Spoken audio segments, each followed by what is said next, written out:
DJ Savek on the mix.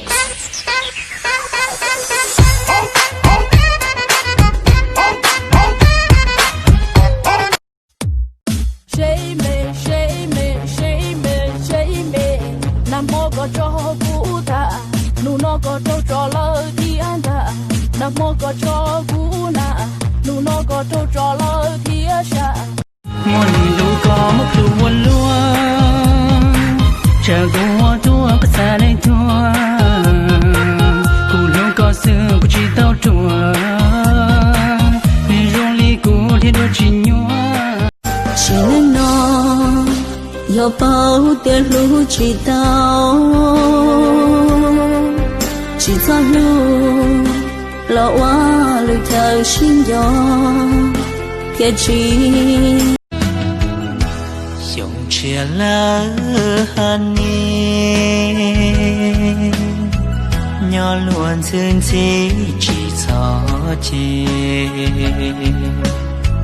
Mua cho kia cùng nhỏ ý lên mua phát đưa lo truy mua khu chỉ mua tụ lâu mà thia lì giờ nhỏ xe tiền tiền nay chỉ yêu cũ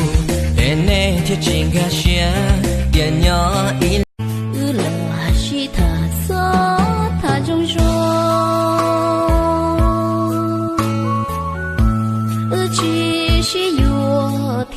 của con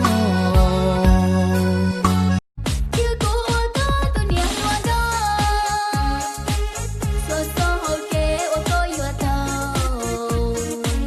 có chia xa tàu với số này ít xa hãy chờ con ba cho con ấy có nhỏ có chỉ sao tỏ nhưng mà khi sẽ lưu đột suốt tu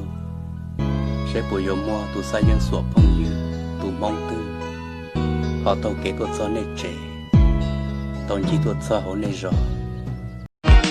sao tôi xia mò để nhớ lưu biếng mang đi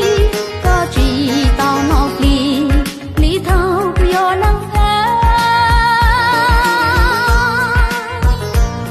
xa lưu cô sủi yo tôi có lâu chỉ yo